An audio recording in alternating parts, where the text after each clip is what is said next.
أنفسنا ومن سيئات أعمالنا من يهده الله فلا مضل له ومن يضلله فلا هادي له وأشهد أن لا إله إلا الله وأشهد أن محمدا عبده ورسوله أما بعد فإن خير الحديث كتاب الله وخير الهدي هدي محمد صلى الله عليه وسلم وشر الأمور محدثاتها وكل محدثة بدعة وكل بدعة ضلالة وكل ضلالة في النار فأعوذ بالله من الشيطان الرجيم بسم الله الرحمن الرحيم يا أيها الناس اتقوا ربكم الذي خلقكم من نفس واحدة وخلق منها زوجها وبث منهما رجالا كثيرا ونساء واتقوا الله الذي تساءلون به والأرحام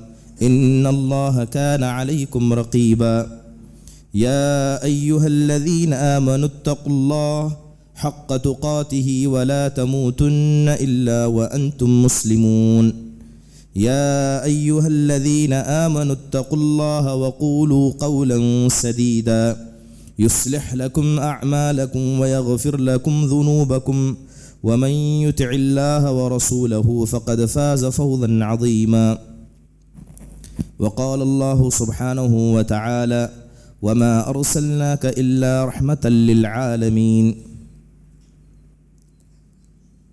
تمام قسم کی حمد و ثنا، بڑائی کبریائی، تعریف و توصیف اس اللہ وحدہ لا شریک کے لیے لائق و زیبا ہے جس نے ساری کائنات کو عدم سے وجود بخشا، اور درود نازل ہو تمام انبیاء علیہم الصلاۃ والسلام پر جنہیں اللہ سبحانہ و تعالیٰ نے اپنی قوموں تک ہادی و رہبر بنا کر بھیجا، خصوصاً ہمارے اور آپ کے آخر نبی جناب محمد الرسول اللہ صلی اللہ علیہ وسلم کے ذات گرامی پر، جنہیں اللہ سبحانہ و تعالیٰ نے ایک ایسی شریعت عطا کی جو شریعت رات کی تاریکی میں بھی دن کی طرح واضح اور روشن ہے۔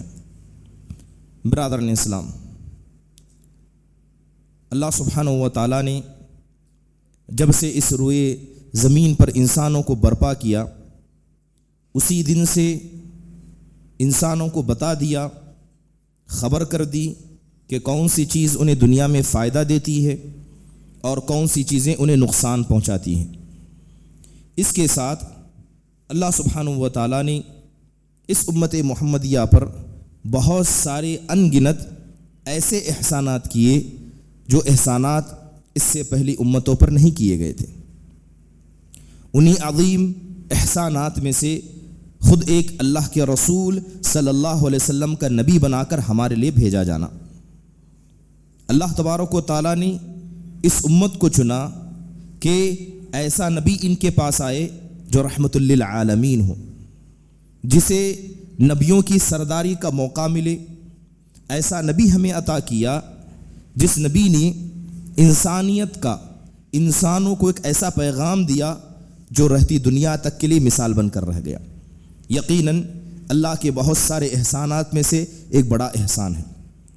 آپ دیکھیں کہ یہی وجہ تھی کہ جب اللہ تبارک و تعالیٰ نے آپ صلی اللہ علیہ وسلم کو نبی اور رسول بنا کر اس امت محمدیہ کے لیے چنا، تو اس وقت دنیا کی حالت کیا تھی، کس قسم کے معاشرتی خرافات میں وہ لوگ تھے، عقیدے کی کس بدحالی میں وہ تھے، اخلاق کی کس گراوٹ میں وہ لوگ تھے، اس کی کوئی مثال تاریخ کے اندر نہیں ملتی۔ ایسے جگہ پر اگر کوئی شخص اپنی بات منوا سکتا تھا، ایسے لوگوں سے جن کی طبیعت میں بات نہ ماننا، بات بات پر لڑنا اور لڑائیوں کو سالوں تک لمبا کھینچنا جن کی عادت بن چکی تھی، یقیناً ایسے وقت میں صرف اسلام کی تعلیمات ہی کافی نہیں ہو سکتی تھی۔ اللہ تبارک و تعالیٰ نے ایک ایسا رسول ایک ایسی قوم کے لیے چنا جو رسول خود اپنے آپ کو نمونہ بنا کر یا اپنی زندگی کو نمونہ بنا کر یہ لوگوں کو بتا سکے کہ جس بات کو میں تمہیں کرنے کے لیے کہہ رہا ہوں اس کو سب سے پہلے میں خود عمل کر کے تمہیں دکھاتا ہوں۔ نبی صلی اللہ علیہ وسلم نے پوری زندگی کے اندر انسانیت کا پیغام انسانوں کے لیے دیا۔ یہی وجہ تھی کہ جو آپ کے قریبی تھے وہ تو آپ کے اخلاق کو جانتے تھے، مگر ایسے لوگ جو پہلی بار آپ کو دیکھتے، پہلی بار آپ سے ملاقات ہوتے، وہ بھی آپ کے اخلاق سے متاثر ہو جاتے تھے۔ اس لیے اللہ تبارک و تعالیٰ نے جب نبی صلی اللہ علیہ وسلم کی تعریف کی تو کہا کہ وَإِنَّكَ لَعَلَىٰ خُلْقٍ عَظِيمٍ، اے اللہ کے نبی، یہ بات آپ کو اور ساری دنیا کو پیدا کرنے والا رب کہتا ہے کہ آپ اخلاق کے بڑے پیمانے پر ہیں۔ جس رب نے ساری دنیا کو پیدا کیا، اگر وہ رب ساتوں آسمان سے آپ کے اخلاق کی تعریف کرے تو کیا اس سے بہتر بھی کوئی نمونہ دنیا کے اندر ہو سکتا ہے؟ کیا انسانیت، پوری انسانیت ایسا کوئی نمونہ لا سکتی ہے؟ سبحان اللہ، یقیناً یہ نبی صلی اللہ علیہ وسلم کا ایک بہترین اخلاق تھا، اور نبی صلی اللہ علیہ وسلم کا اس امت میں بھیجا جانا یہ اللہ کی بڑی نعمتوں میں سے ایک نعمت تھی۔ برادران اسلام، دیکھیں نبی صلی اللہ علیہ وسلم کی زندگی کو کہ آپ نے اپنی زندگی کے اندر کیسا انسانیت کا پیغام لوگوں تک دیا۔ جب بھی ہم بات کرتے ہیں کہ مسلمانوں کے اخلاق اچھے ہونے چاہیے، مسلمانوں کے تعامل اچھے ہونے چاہیے، اور مسلمان ایک دوسرے کے ساتھ رواداری کا معاملہ کرے، یہ ساری باتیں ایک جگہ پر، لیکن یاد رکھیں کہ جب تک کوئی آدمی نبی صلی اللہ علیہ وسلم کو اپنی زندگی میں حقیقی طور پر نمونہ نہ مانے، وہ چاہ کر بھی صرف اسلامی تعلیمات کی بنیاد پر اپنے آپ کو عمل کے میدان میں آگے نہیں لے جا سکتا۔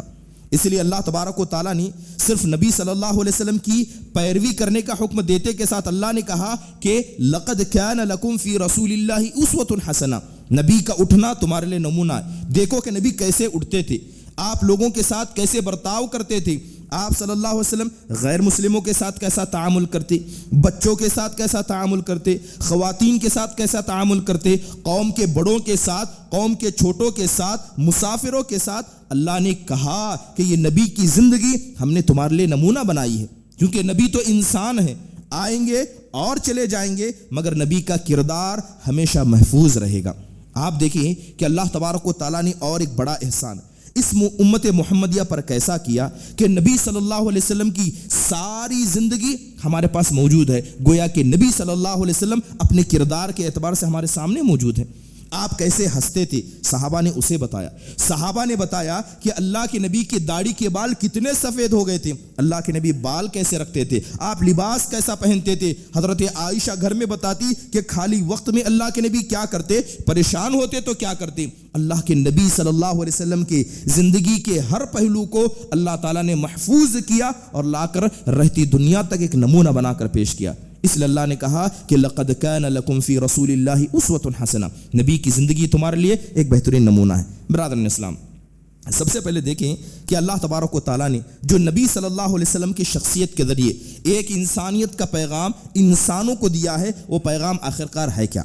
ابھی شروعات میں میں نے آیت کریمہ پڑھی کہ اللہ کے نبی صلی اللہ علیہ وسلم کو اللہ نے کیا کہا، وَمَا أَرْسَلْنَاكَ إِلَّا رَحْمَةً لِّلْعَالَمِينَ، کہ ہم نے آپ کو سارے لوگوں کے لیے، سارے جہانوں کے لیے رحمت بنا کر بھیجا، دونوں جہانوں کے لیے۔ کہیں ایک جگہ اللہ فرماتا ہے فَبِمَا رَحْمَةٍ مِّنَ اللَّهِ لِنْتَ لَهُمْ، کہ آپ رب کے فضل کی وجہ سے لوگوں کے ساتھ نرم ہیں۔ تو گویا نبی صلی اللہ علیہ وسلم کا انسانیت کا جو پیغام تھا وہ رحمت کا تھا۔ آپ صلی اللہ علیہ وسلم نے انسانیت کے جو پیغام انسانوں کو دیے ہیں ان میں سے ایک پیغام رحمت کا تھا کہ انسان رحم کرے، اور اس رحم کا معاملہ سب سے پہلے کس سے شروع کرے؟ سب سے پہلے اس رحم کا معاملہ اپنی ذات سے شروع کرے۔ آپ کسی غیر پر رحم کریں اس سے پہلے ضروری ہے کہ آپ اپنے جسم پر رحم کرنے والے بن جائیں۔ آپ اپنے جسم کو دنیا میں آرام تو پہنچانا چاہتے ہیں، لیکن یہ آرام وقتی ہے، ایک آرام ایسا بھی ہے جو دائمی ہے اور ہمیشہ باقی رہے گا۔ اگر انسان دنیا کی عارضی زندگی میں اس جسم کو آرام پہنچائے اور ابدی جو قیامت کی اخروی زندگی ہے، جنت والی زندگی ہے، اس جنت سے اسے محروم کر دے تو اس انسان نے اپنے نفس پر رحم نہیں کیا۔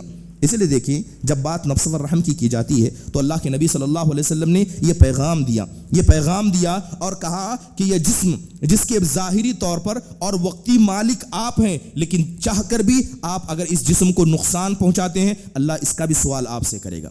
اس جسم کے مالک آپ ہیں، یہ آپ کے حکم پر چلتا ہے، لیکن پھر بھی اللہ نے آپ کو اجازت نہیں دی کہ اس جسم کی بے حرمتی آپ کریں۔ آپ اس جسم کے مالک ہیں. کیا کوئی انسان یہ کہے کہ اس جسم کا مالک ہوں لہذا میں اپنے ہاتھ کو کاٹوں, اپنی گردن کو کاٹوں یا اپنے آپ کو سولی پر چڑھا دوں, یہ میری مرضی؟ کیا کوئی انسان ایسے کہہ سکتا ہے؟ ایسے انسان نہیں کہہ سکتا, کیونکہ اللہ تعالیٰ نے فرمایا وَلَقَدْ كَرَّمْنَا بَنِي آدَمَ وَحَمَلْنَاهُمْ فِي الْبَرِّ وَالْبَحْرِ, کہ یہ ابن آدم جو اس دنیا میں ہے ہم نے انہیں عزت بخشی ہے, انہیں عزت بخشی ہے, لہذا اس عزت کو پامال کرنے کی اجازت خود انسان کو اپنے نفس کے ساتھ بھی نہیں ہے. برادران اسلام, اس طرح کا پیغام اللہ کے نبی صلی اللہ علیہ وسلم نے انسانیت کا دیا. انسانیت کا ایک پیغام جو اللہ کے رسول صلی اللہ علیہ وسلم نے رحم کے حوالے سے دیا ہے وہ یہ ہے کہ انسان ہمیشہ اپنے لیے آسانی تلاش کرے, اپنے جسم کے ساتھ کوئی ایسا معاملہ نہ کرے کہ اسے دشواری میں پڑنا پڑے.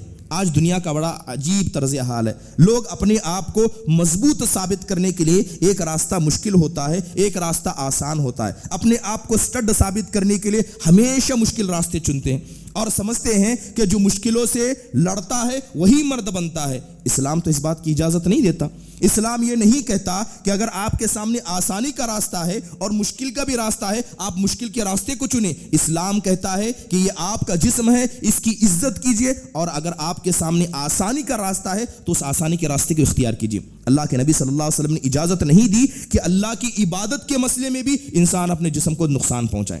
بات معاملات کی چھوڑیے, دنیا داری کی چھوڑیے, عبادت کر کے بھی اگر آپ اپنے جسم کو نقصان پہنچاتے ہیں اسلام اس بات کی اجازت نہیں دیتا ہے. اللہ کے رسول صلی اللہ علیہ وسلم جب نبی صلی اللہ علیہ وسلم صحابہ کے بیچ میں بیٹھے ہوئے تھے, اللہ تعالیٰ نے آیت نازل کرتے ہوئے فرمایا یرید اللہ ان یخفف عنکم وخلق الانسان ضعیفا, کہ اللہ تو تمہارے ساتھ آسانیاں چاہتا ہے, اللہ تمہارے ساتھ آسانیاں چاہتا ہے, اسی لیے اللہ تبارک و تعالیٰ نے جو کام تمہیں کرنے کا حکم دیا وہ بڑے آسان ہے. اب اگر کوئی انسان اس قاعدے کو بھول جائے اور کہے کہ جتنا بھی محنت کا کام ہو, جتنا بھی مشکل کام ہو, چاہے مجھے پہاڑ کو کاٹ کر ادھر سے ادھر کرنا ہو میں کر لوں گا, لیکن کبھی آسان راستے کو تلاش نہیں کروں گا, تو یاد رکھے کہیں نہ کہیں وہ اللہ تبارک و تعالیٰ نے جس مقصد کے خاطر اسے پیدا کیا تھا اور جو پیغام نبی کے ذریعے دیا گیا تھا اس پیغام کو انسان بھول چکا ہے. حدیث کے اندر آتا اللہ کے نبی صلی اللہ علیہ وسلم کہا کرتے تھے یسروا ولا تعسروا وبشروا ولا تنفروا. اللہ کے نبی صحابہ سے کہتے تھے کہ لوگوں پر ہمیشہ آسانی پیدا کرو, لوگوں کو دشواری میں مت ڈالو, لوگوں کو اچھی باتیں بتایا کرو, انہیں خوش کیا کرو, انہیں خوشخبری دیا کرو, لوگوں کو نفرت نہ دلایا کرو. اللہ کے رسول بیٹھے ہوئے ہیں, اللہ کے رسول گھر میں داخل ہوتے ہیں, آپ علیہ الصلوۃ والسلام کی پیاری بیوی حضرت عائشہ بنت صدیقہ رضی اللہ عنہا کے پاس ایک عورت بیٹھی ہوئی. اللہ کے نبی آتے ہیں تو حضرت عائشہ اس عورت کی تعریف کرنے لگتی ہے, کہتی ہیں اے اللہ کے رسول یہ فلاں فلاں بنی اسد کی قبیلے کی عورت ہے, بڑی عبادت گزار ہے, رات رات کھڑے ہو کر عبادت کرتی ہے, اتنی عبادت کرتی ہے کہ اس کے ساتھ یہ ہو جاتا ہے. لمبی لمبی تعریفیں حضرت عائشہ نے اس عورت کی عبادت کی. اللہ کے نبی صلی اللہ علیہ وسلم کا چہرہ بدل گیا. اللہ کے نبی نے کہا مہ علیکم ما تطیقون. اللہ کے نبی صلی اللہ علیہ وسلم کہنے لگے کہ ان باتوں کو چھوڑ دو, انسان اتنی عبادت کرے جتنے اس کے جسم میں طاقت ہے. اللہ کے نبی کہتے ہیں خدا کی قسم تم لوگ عبادت کر کر کے تھک جاؤ گے, اللہ عبادت کو قبول کر کے کبھی نہیں تھکنے والا. لہذا اپنے جسموں کو عبادت کے نام پر اس قدر ہلاک و برباد نہ کرو کہ آسانی کے راستے کو چھوڑ کر تم اپنے آپ کو دشواری میں ڈال دو. اسی طرح حضرت عائشہ خود کہتی ہیں کہ ما خیر رسول اللہ صلی اللہ علیہ وسلم بین امرین الا اختار ایسرہما. نبی کی زندگی ایسی تھی کہ اللہ کے نبی کو جب کبھی چوائس دیا جاتا اور اللہ کے نبی کے سامنے چوائس ہوتا تو ہمیشہ اس کام کو کرنا پسند کرتے جس کے اندر آسانی ہو. مشکل کے کام کو اللہ کے نبی کبھی نہیں کرتے, کیونکہ انسان آسانی راستے کو چھوڑ کر مشکل راستہ اپناتا ہے, کہیں نہ کہیں وہ اپنے جسم کی بھی حرمتی کرتا ہے. وہ عزت جو اللہ نے اسے بخشی تھی اس عزت کو وہ پامال کرنے کی کوشش کرتا ہے. برادران اسلام, اسی لیے اللہ کے نبی صلی اللہ علیہ وسلم, انس بن مالک رضی اللہ عنہ کی روایت ہے, اللہ کے نبی گھر میں داخل ہوتے ہیں تو آپ علیہ الصلوۃ والسلام نے رسیوں کو باندھا ہوا دیکھا. پوچھا کہ یہ کیا ہے, تو کہا گیا کہ یہ حضرت زینب کے لیے ہے. عبادت کرتے کرتے جب تھک جاتی ہیں, کھڑے ہونے کی سکت باقی نہیں رہتی ہے, تو ان رسیوں پر اپنے آپ کو لٹکا لیتی ہیں اور عبادت کرتی ہیں. اللہ کے رسول صلی اللہ علیہ وسلم نے کہا کہ نہیں, ان رسیوں کو کھول دو. تم میں کا کوئی انسان اسی وقت تک عبادت کرے جب تک کہ اس کے جسم میں ایکٹیویٹی باقی ہو, اس کے جسم کے اندر نشاط باقی ہو. اگر کوئی سستی محسوس کرے وہ بیٹھ جائے, اگر کوئی اپنے جسم کے اندر طاقت محسوس نہ کرے تو وہ بیٹھ جائے. اللہ کے رسول صلی اللہ علیہ وسلم نے ہمیشہ اس بات کا پیغام دیا. عبادت کرنے کا جذبہ کچھ لوگوں کے اندر بہت زیادہ آ جاتا ہے. یہی وجہ ہے کہ آپ دیکھیں گے کہ اسی عبادت کے نام پر بہت سارے لوگوں نے اپنے آپ کو راہ راست سے ہٹا دیا. تین لوگ اللہ کے رسول کے پاس آئے، بڑی مشہور حدیث ہے، تین صحابہ آئے، آ کر اللہ کے رسول کی زندگی کے بارے میں پوچھا کہ اللہ کے رسول کیسے عبادت کرتے. حضرت عائشہ نے اللہ کے رسول کی عبادت کے بارے میں بتایا تو ان میں سے ایک شخص نے کہا کہ اللہ کے رسول روزہ بھی رکھتے، افطار بھی کرتے، لہذا آج کے بعد سے میں کبھی افطار نہیں کروں گا، سال کے 12 مہینے ہمیشہ روزہ رکھوں گا. ایک نے کہا کہ اللہ کے رسول رات میں سوتے بھی اٹھتے ہیں، لہذا میں کیا کروں گا، رات بھر نماز پڑھوں گا اور رات میں کبھی نہیں سوؤں گا. تیسرے نے کہا کہ اللہ کے رسول عبادت کے علاوہ ازدواجی زندگی میں بھی مشغول ہو جاتے ہیں، میں کبھی شادی نہیں کروں گا. یہ تین باتیں صحابہ نے کی. یہ بات بتائیے کیا ان صحابہ کا عبادت کا جذبہ کیا غلط تھا؟ عبادت کا جذبہ غلط نہیں تھا. اللہ کے رسول کے سامنے اس بات کو دہرایا گیا تو اللہ کے نبی کہتے ہیں کہ خدا کی قسم ان کے لیے سب سے بہترین نمونہ میں ہوں، میں اللہ سے ان سے زیادہ ڈرنے والا ہوں، اس کے باوجود میں روزہ بھی رکھتا ہوں، افطار بھی کرتا ہوں، نماز بھی پڑھتا ہوں، رات میں سوتا بھی ہوں، اور اسی طرح میں عورتوں سے شادی بھی کرتا ہوں. جو میری سنت کی اتباع نہ کرے وہ ہم مسلمانوں میں سے نہیں ہے. آج جائیے صوفیہ، ان کا ایک طبقہ دیکھیں گے جو عبادت کے نام پر اللہ اللہ کے نعرے لگاتے ہیں، اپنے آپ کو جھمانے لگتے ہیں. کچھ لوگ کیچڑ میں پڑ جاتے ہیں، کچھ لوگ اپنے آپ کو سورج کی دین کر دیتے ہیں، کچھ لوگ انگاروں پر پیر رکھ کے عبادت کا نام کرتے ہیں. اسلام نے منع فرمایا کہ اگر عبادت کر کے بھی آپ کے جسم کو تکلیف پہنچتی ہے، اسلام اس بات کی اجازت نہیں دیتا. اسلام تو کہتا ہے کہ آپ اپنے ساتھ آسانی کیجئے، اور یہی رحمت کا پیغام اللہ کے رسول صلی اللہ علیہ وسلم نے سب کو دیا. برادر اسلام، دوسرا رحمت کا پیغام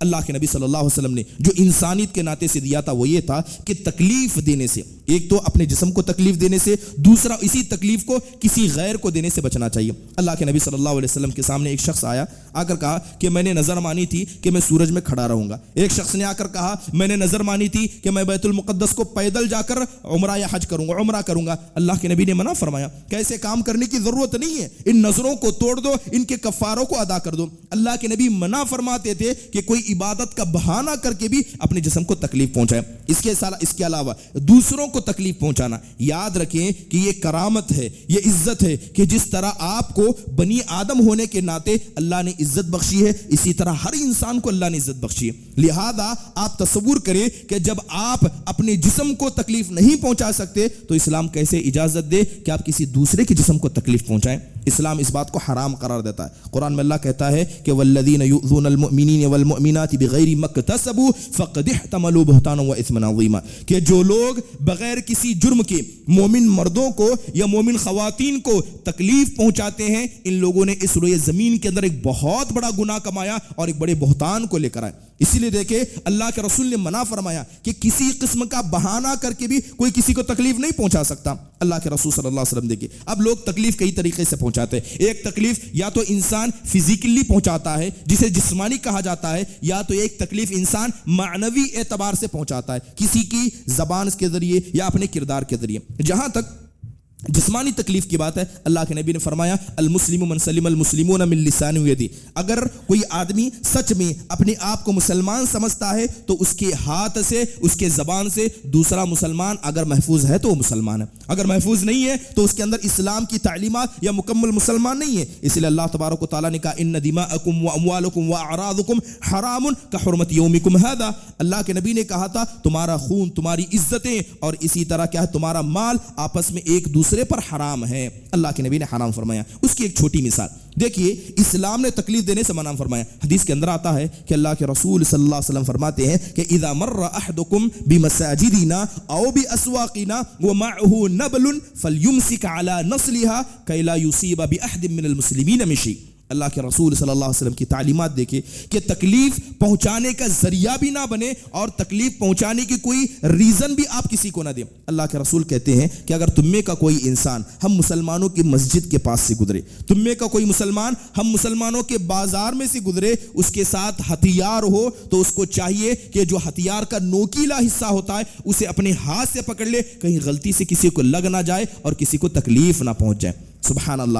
اللہ کے رسول نے اس قدر احتیاط کرنے کا حکم دیا. اگر اسے آج کے طور پر سمجھا جائے ہتھیار تو نہیں ہوتے ہیں لیکن بھیڑ کی جگہ پر جان بوجھ کر گاڑی کو لے جانا، پتا ہے کہ یہاں جائیں گے تو بھیڑ اور بڑھے گی، وہاں پر جانا، کاروں کو لے جانا یا کسی بھی طریقے سے کسی انسان کو تکلیف پہنچانے کا ذریعہ بننا، یہ ساری چیزیں ایسی ہیں جسے اسلام منع فرماتا ہے. کیونکہ اسلام نے کیا ہے، اس انسان کو عزت بخشی، لہذا عزت کی جاتی ہے عزت دار شخص کی، اور ہر انسان جو دنیا دنیا میں ہے اللہ تعالیٰ نے اسے عزت بخشی ہے۔ اس کے علاوہ دیکھیے ہتھیار اٹھانا تو دور کی بات ہے، ہتھیار سے اللہ کے نبی نے اشارہ کرنے سے بھی منع فرمایا۔ کوئی نوکیلی چیز لے کر اگر کوئی آدمی اپنے ایمان والے بھائی کی طرف اشارہ کرتا ہے تو اللہ کے نبی کہتے ہیں کہ ایسے انسان پر اللہ کے فرشتے لعنت کرتے ہیں۔ تو لہذا جس طرح آپ اپنے جسم کی عزت کرتے ہیں، ہر انسان کی چاہے وہ کوئی کیوں نہ ہو آپ اس کی عزت کرے، کیونکہ اللہ تبارک و تعالیٰ نے اسے خود اس قدر عزت کا قابل بنایا۔ اللہ کے نبی نے معنوی تکلیف، روحانی اعتبار سے کسی کو تکلیف دینے سے منع فرمایا۔ اگر کوئی آدمی قوم کا ذمہ دار ہے اپنی ذمہ داری کے نام پر بھی کسی کو تکلیف نہیں پہنچاتا۔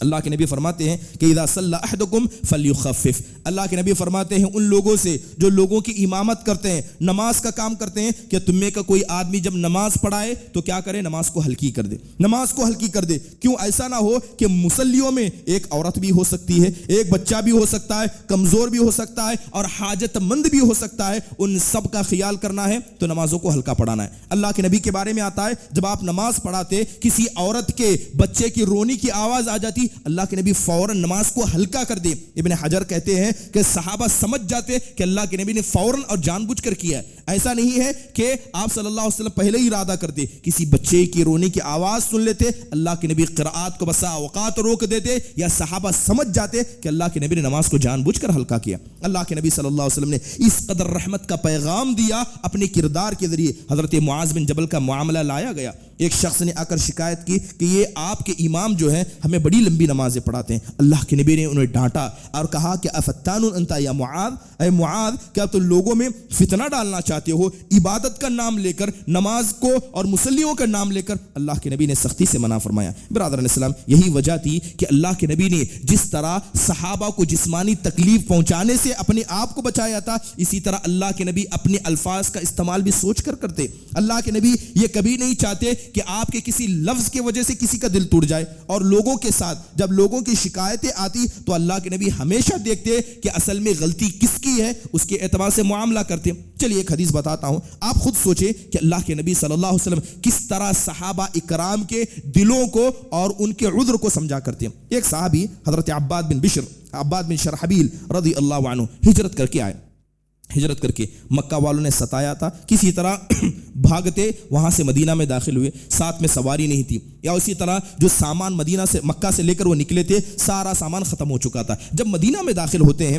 تو نہ کھانے کا سامان بچا، نہ پینے کے لیے کچھ بچا، نہ سواری تھی۔ ایسی بدحالی میں مدینہ کے اندر داخل ہوئے کہ انہیں اپنی جان پر خطرہ لاحق ہونے لگا۔ فوراً قریب میں ایک باغ نظر آیا، اس باغ میں داخل ہو گئے، جو کچھ تھا لے کر کھانے لگ گئے، جو کچھ وہاں تھا لے کر کھانے لگ گئے۔ اب وہ باغ ایک انصاری صحابی کا تھا، اس انصاری نے دیکھا کہ ایک آدمی بغیر اجازت لیے میرے باغ میں داخل ہو رہا ہے اور کھا رہا ہے، لہذا اس انصاری صحابی نے اس صحابی سے اس چیز کو چھینا، حضرت عباس سے چھینا، انہیں ڈانٹا اور اس کے ساتھ انہوں نے اپنی گود میں جو جمع کیا تھا سب چھینا اور انہیں وہاں سے ڈھکیل دیا۔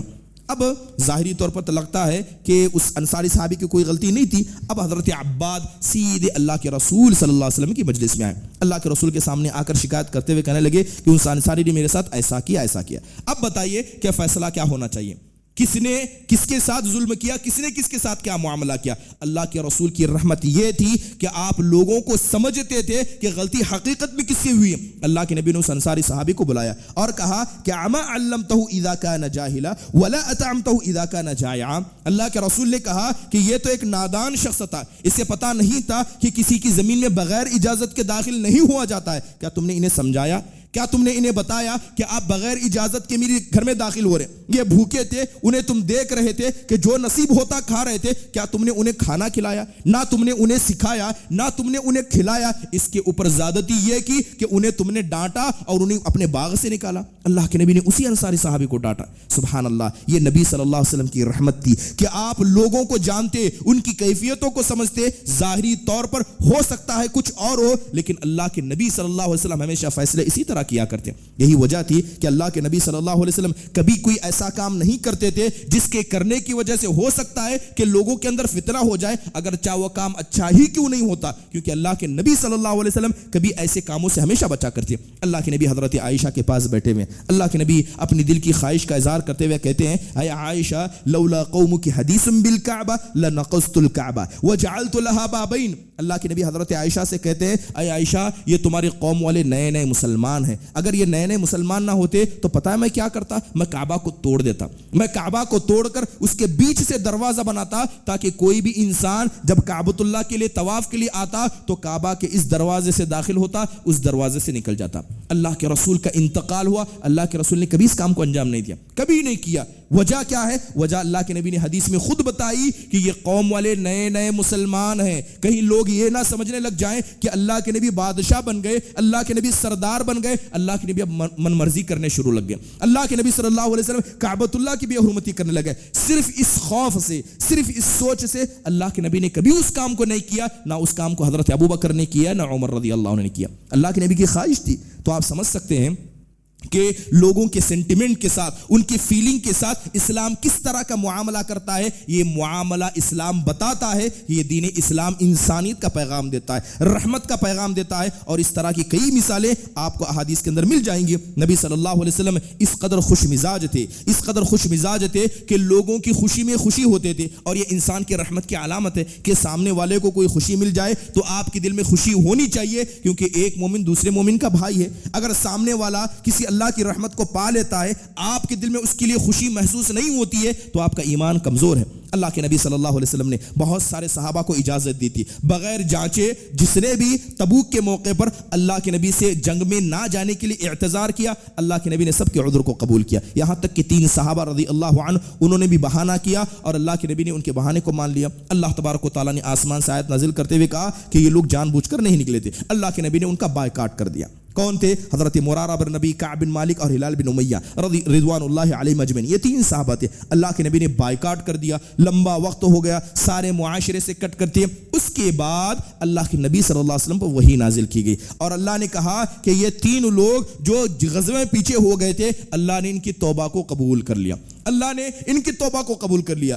حضرت کعب بن مالک کہتے ہیں کہ میں اپنے گھر میں تھا، میری بیوی گھر چھوڑ کر جا چکی تھی، کنبے قبیلے والے پڑوسی کوئی نہیں بات کرتے تھے، ایک دوڑتا ہوا شخص آ کر کہتا ہے کہ مبارک ہو، اللہ نے آسمان سے وحی نازل کر کے تمہارے گناہوں کو معاف کر دیا۔ خوشی کا اظہار کر رہا تھا۔ حضرت کعب بن مالک سب کام کو چھوڑتے ہیں، سیدھے اللہ کے رسول صلی اللہ علیہ وسلم کی طرف دوڑتے ہیں کہ یہی وہ کعب تھے، جب مسجد میں داخل ہوتے جان بوجھ کر تیز سلام کرتے، ہو سکتا ہے اللہ کے نبی میرے سلام کا جواب دو۔ بائیکاٹ کا وقت تھا، اللہ کے نبی نہ ان کی طرف دیکھتے نہ ان کے سلام کا جواب دیتے، اللہ کے نبی نے اپنے چہرے کو ان سے پھیر کر رکھا تھا۔ حضرت کعب بن مالک مارے خوشی کے مسجد میں داخل ہوتے ہیں تو کیا دیکھتے ہیں کہ نبی صلی اللہ علیہ وسلم کا مارے خوشی کے آپ کا چہرہ کھلکھلا رہا تھا، گویا ایسا لگتا تھا کہ یہ توبہ اور یہ رحمت اللہ کے نبی کو ملی ہے، رحمت ان کو ملی تھی، لیکن اللہ کے نبی ان کی خوشی میں برابر شامل رہے، پرزور اعتبار سے اللہ کے نبی نے استقبال کیا، خوشی کا اظہار کیا۔ یہ اللہ کے نبی کی رحمت تھی کہ آپ لوگوں کی خوشی میں خوش ہوتے، اور یہ انسان کی تکریم کا ایک بہترین مظہر ہے۔ برادران اسلام، اسی طرح بہت سارے ایسے مظاہر ہیں جو اللہ کے نبی نے انسانیت کے پیغام کے دیے۔ اللہ کے نبی صلی اللہ علیہ وسلم صحابہ کا خیال کرتے، اگر کوئی صحابی ایسی ویسی بات کہہ دیتا تو اللہ کے نبی صلی اللہ علیہ وسلم اپنے دل کی خوشی کو کیا ہے کھل کر ظاہر کیا کرتے۔ ایک صحابی اللہ کے رسول کے پاس آئے اور آ کر کہتے اے اللہ کے رسول صلی اللہ علیہ وسلم، مجھ سے رمضان کے وقت میں گناہ کا کام ہو گیا، میں نے اپنے رمضان کی حالت میں، روزے کی حالت میں اپنی بیوی پر میں واقع ہو چکا ہوں، میں کیا کروں؟ اللہ کے نبی صلی اللہ علیہ وسلم نے کہا کیا یہ کر سکتے ہو؟ کہا اس بات کی طاقت نہیں ہے۔ کیا یہ کر سکتے ہو؟ کہا۔ اللہ کے نبی نے 3 آپشن دیے، تینوں کی وہ طاقت نہیں رکھتے تھے۔ اللہ کے نبی صلی اللہ علیہ وسلم خاموش ہو گئے۔ کچھ دیر کے بعد اللہ کے رسول صلی اللہ علیہ وسلم کے پاس خود صدقے کے کھجور آئے۔ اللہ کے نبی نے کہا یہ صدقے کے کھجور لے جاؤ، انہی کو صدقہ کر دو، اللہ تعالیٰ اسی سے تمہارے گناہوں کو معاف کر دے گا، یہ کافی ہوگا۔ اب وہ صحابی کہتے ہیں اے اللہ کے رسول صلی اللہ علیہ وسلم، یہ کھجور میں ان کو دوں جو مجھ سے زیادہ فقیر ہوں، کیونکہ یہ جو پہاڑ ہیں، ان دونوں پہاڑ کے بیچ میں مجھ سے زیادہ کوئی فقیر نہیں ہے، اس کھجور کا مجھ سے زیادہ کوئی ضرورت مند نہیں ہے۔ اللہ کے نبی صلی اللہ علیہ وسلم کھلکھلا کر ہنسنے لگے۔ اللہ کے نبی کہنے لگے لے جاؤ، ان کھجور کو خود کھاؤ، اپنے گھر والوں کو کھلاؤ، اللہ تمہارے گناہوں کو معاف کر دے گا۔ کس قدر نبی صلی اللہ علیہ وسلم رحمت کا ایک پیکر تھے کہ لوگوں پر آپ آسانیاں پیدا کرتے تھے۔ یہی وجہ تھی کہ صحابہ کرام آپ کے ساتھ ایسے کھڑے رہتے کہ آپ میں سے ہر شخص کیا ہے آپ کے لیے جان دینے کے لیے تیار تھا۔ اللہ تعالیٰ نے قرآن میں صاف فرمایا اے اللہ کے نبی اگر آپ کروڑوں روپے خرچ کر دیتے, زمین کی ساری مال بھی خرچ کر دے, آپ اس طرح لوگوں کی دلوں کو کبھی نہیں جوڑ سکتے جس طرح اللہ نے اپنے رحمت کی وجہ سے اور آپ کی انسانیت کی وجہ سے لوگوں کے دلوں کو آپ کے ساتھ جوڑ دیا. فَبِمَا رَحْمَةٍ مِّنَ اللَّهِ لِنْتَ لَهُمْ وَلَوْ كُنْتَ فَظًّا غَلِيظَ الْقَلْبِ لَانفَضُّوا مِنْ حَوْلِكَ. اس بات کو یاد رکھیں کہ مال کی وجہ سے اگر کوئی آپ سے محبت کرتا ہے تو وہ محبت وقتی ہے, مال گیا محبت گئی. آپ کے عہدے کی وجہ سے آپ سے کوئی محبت کرتا ہے, محبت وقتی ہے. اور یہی بات اللہ کے ساتھ بھی ہے. اللہ تعالیٰ لوگوں کو دے کر آزماتا ہے تو اللہ لوگوں سے لے کر آزماتا ہے. جس طرح اللہ کے رسول انسانیت کا پیغام انسانوں کو دیا کرتے, وہی پیغام ہر انسان کو اپنے اندر اپنانا ہے, نبی صلی اللہ علیہ وسلم کی سیرت کو اپنانا ہے. اور جب انسان انہی اعمال کو اپنائے اور اپنے آپ کو رحمت کا پیکر بنائے, یاد رکھے ایسے لوگ مشہور تو نہیں ہوتے ہیں مگر زمین و آسمان کے اندر مقبول ضرور ہو جاتے ہیں. برادران اسلام, اسی طرح اللہ کے رسول صلی اللہ علیہ وسلم خادموں کے ساتھ کیسا رحمت کا معاملہ کرتے تھے. اللہ کے رسول یتیموں کے ساتھ, یہاں تک کہ مردوں کے ساتھ, جو لوگ دفن ہو گئے قبروں میں چلے گئے, اللہ کے نبی ان کے لیے بھی رحمت کرتے تھے. اللہ کے نبی نے زیارت کرنے کا حکم دیا. کوئی مرنے والا مر جاتا, اللہ کے نبی کہتے اس پر رحم کرتے, پہلے اس کا قرض ادا کر دو. موتوں کے بارے میں, مردہ لوگوں کے بارے میں اللہ کے نبی نے ہمیشہ خیر ذکر کرنے کا حکم دیا. اور اللہ کے نبی صلی اللہ علیہ وسلم تو راستے سے گزر رہے تھے, 2 قبروں کے بارے میں پتا چلا کہ عذاب دیا جا رہا ہے, اپنے گناہوں کا عذاب دیا جا رہا تھا. اللہ کے نبی ان مردوں پر بھی رحم کرتے ہوئے 2 کاڑیوں کو توڑ کر قبر میں گاڑ دیتے ہیں. میں اللہ سے امید کرتا ہوں کہ جب تک یہ کاڑیاں نہ سوکھیں گی اللہ ان کے عذاب کو ہلکا کر دے گا. سبحان اللہ, کس قدر کی رحمت, زندوں تو زندے, مردوں کے ساتھ بھی اللہ کے نبی صلی اللہ علیہ وسلم کی یہ رحمت تھی. اس کے علاوہ خواتین ہیں, بچے ہیں, جانور ہیں, جمادات ہیں, ہر قسم کا انسان یا وہ جمادات یا وہ چیزیں جو اللہ کے نبی صلی اللہ علیہ وسلم کی زندگی سے تعلق رکھتی تھی, اللہ کے نبی نے سب کے ساتھ رحمت اور انسانیت والا پیغام دیا. ضروری ہے کہ نبی صلی اللہ علیہ وسلم کی ان کی مثالوں کو صرف کان کی خوشی کے لیے نہ سنیں بلکہ عمل کے جذبے کے لیے سنیں. آپ اپنے نفس کو, اپنے نفس پر رحم کرنا سیکھیں, آسان معاملوں کو اختیار کریں اور ایسا ہی رحمت کا پیکر اپنے آپ کو بنائیں تاکہ اسلام کی دعوت جس طرح اللہ کے رسول نے زبان کے ساتھ اپنے کردار کے ذریعے دی, ہم بھی اسی طرح زبان کے ساتھ کردار کے بھی داعی بن جائیں. آمین. وآخر دعوانا الحمدللہ رب العالمین.